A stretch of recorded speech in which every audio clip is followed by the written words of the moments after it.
do it.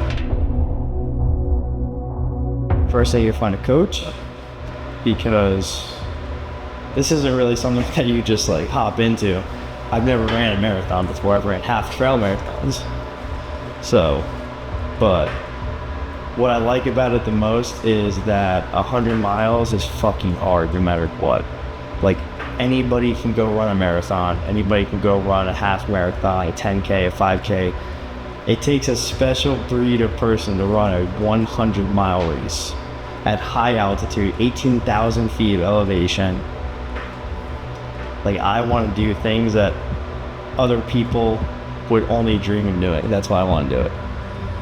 And I don't expect to win, but I think going into it, as long as I can just, you know, find a coach, I can trust the coach, trust the process, I really want to do it. But look at this course map. This is crazy. It's 100 miles right there. When I'm standing right here, she could snap in to this seat and be like, I said I was gonna be standing right here. Well, dude, very excited. Ryan was telling me a little bit, you're looking to do the Leadville 100 in 2020. Yep, I'm doing it. So, yeah, so I think a little bit about, I guess, me, is I don't like to do things in moderation. I like to, if I'm going to do something, I'm going to do it 110%. There's no room for me to kind of, you know, maybe ease my way into it. So I did my first trail half here in Bear Mountain. I don't know if you're familiar with those things. Yeah, so I did my first trail half at Bear Mountain. And by the end of it, I was so hooked on just trail running in general. And I just... Was this summer? Was it this summer? Was it this summer or last summer? Yeah, it was this summer. This summer, okay, nice. Yeah, this summer, yeah. Yeah, and I was so hooked on it. I loved everything about it. I loved it. And then, you know, I was kind of like deep diving, looking at different types of races and what I kind of wanted to do. And Leadville 100 was kind of just like, that's the pinnacle of the sport, from what I understand for the 100-milers. I kind of went back and forth with, you know, if I wanted to do something like that or I wanted to ease my way into it, and then I kind of went back to it and I said, no, I don't. Moderation is not in my brain. If I'm gonna do if I'm really gonna invest myself into the sport, I'm gonna do it 100 miles an hour. So, I love it. I'm the same way. Go big or go home. No, that's it. If I do that with my business. I do that with everything. If I'm gonna do it, I'm gonna do it at the maximum ability that I can do it, and that's it. It's awesome. Very cool. Very cool. So has that been the half marathon? Has that been the longest race that you've done so far? That's my longest race, yes. My longest run has been only 15 miles. Okay. So we got some work to do. Yeah, we got some work. I wasn't sure if that was enough time, a full year of training, but I tried to kind of explain to him like what I just explained to you. I'm very, very committed to it. Like I've been, right now for the last 4 weeks now, I've been doing a Runner marathon prep from the Runner app. So that's kind of like been like my guideline for the last, I think I've done it for like maybe 10 weeks now. Yeah, 10 or 11 weeks now. So I've been using that kind of as like my off-brand programming for my runs. But yeah, I love being in the trail. I'll tell you the truth. I think there's really nothing like it. I think you could be the fastest marathon road runner, and then you get into the trails, it's a completely different game. It takes like every ounce of your energy to get through that trail.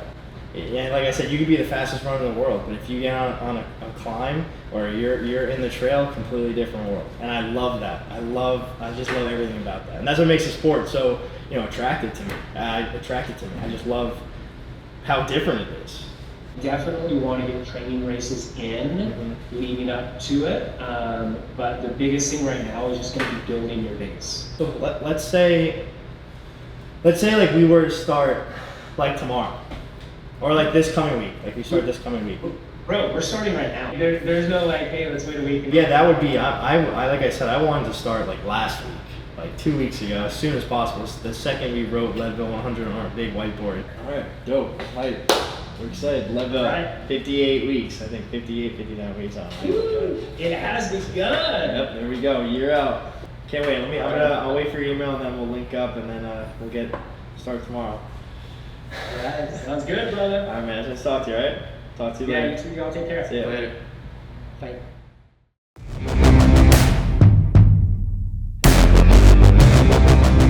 I'm excited. You guys just saw our first meet with Coach Lance, going over initial game plan leading up to January.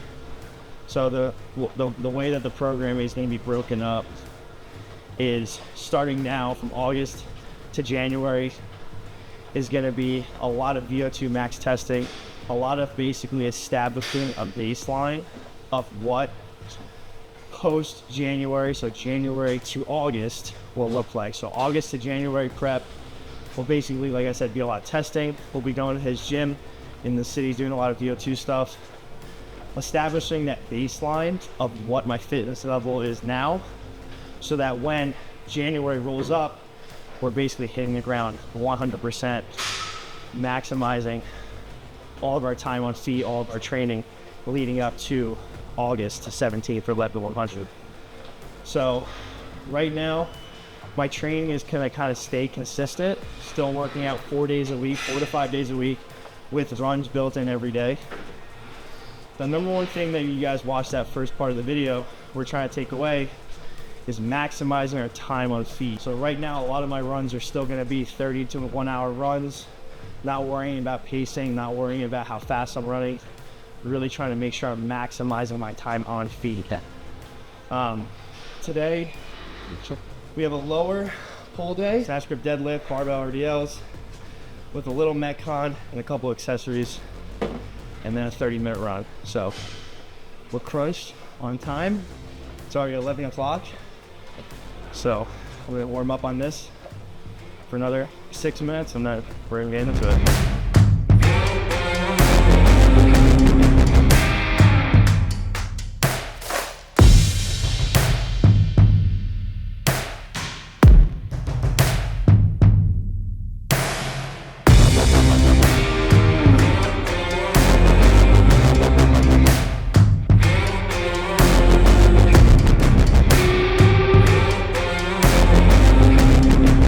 One thing that I need to make sure I'm prioritizing, preparing for Leadville, is my strength, because 90% of it is power hiking. So I would say out of 100 miles, like I said, 90% of it will be power hiking.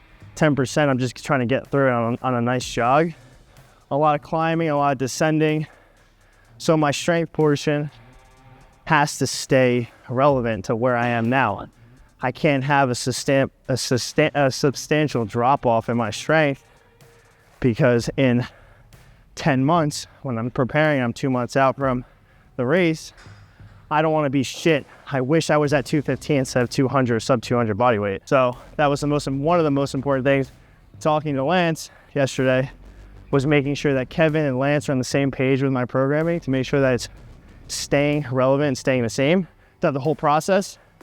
Obviously, the closer we get to the race, we'll probably taper off from 4 or 5 days to 2 days, maybe 1 day. But until now, with the next 10 months, we guys keep staying consistent and making sure we're prioritizing the Metcons, because everything right now is going to help, and I don't want to veer off that path.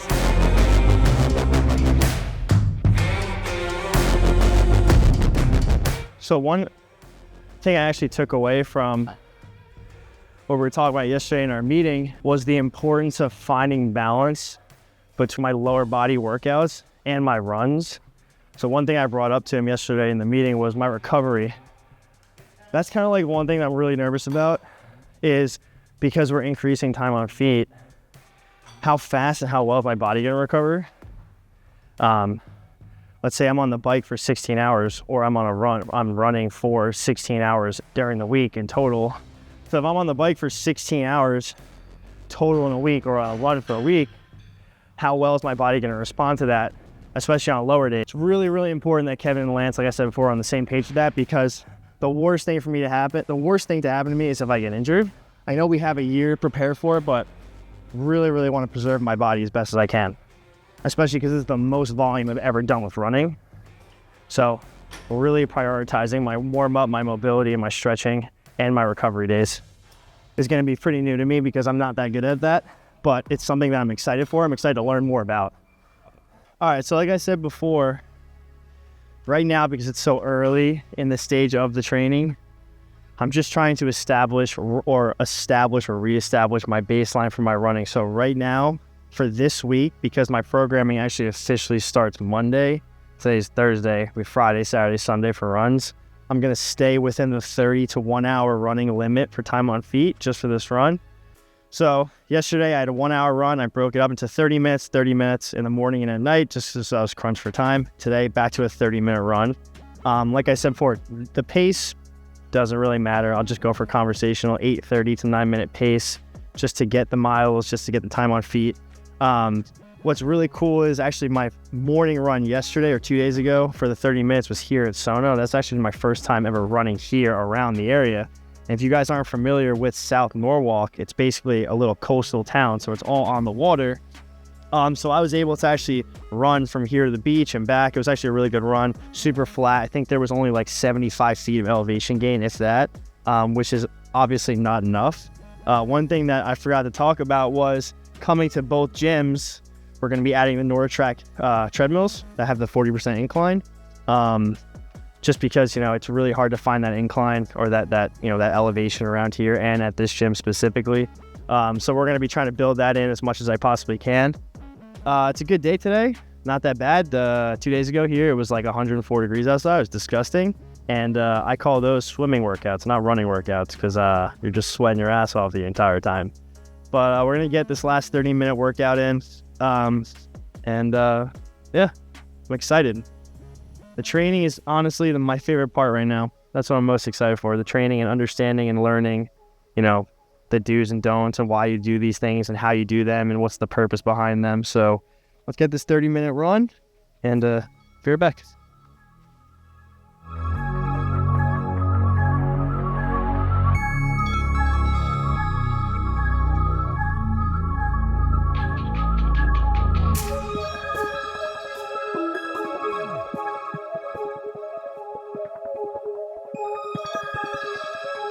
I basically just stayed at a 9-minute pace the entire run, and I was in zone. So my heart rate, this entire run was a 950 pace the entire run. And it was just super relaxing. 24 minutes, 953 pace, that's nice. I don't have to do anything, especially because it's just time on feet, right? So like yesterday when we were talking to him, I keep referring to time on feet. That's the most important thing. You can't really prepare for a 100-mile race by running intervals. It's all about how much time do you have on your feet, and can you run 30 hours straight is really going to be the key. I love to build these running here into the program as much as possible. Between here, Scarsdale, and South Carolina, a lot of different variety. That's going to be really the name of the game with this whole year of training, is trying to find as much variety as I possibly can, because Leadville has so many different levels of running from what I've been watching and reading, between the heavy climbs, the open fields, the more intricate, climbs.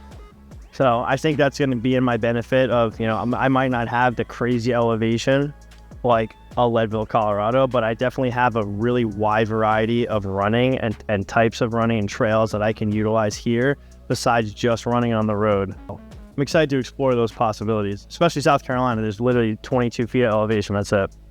Here, I think the most was like 75 feet.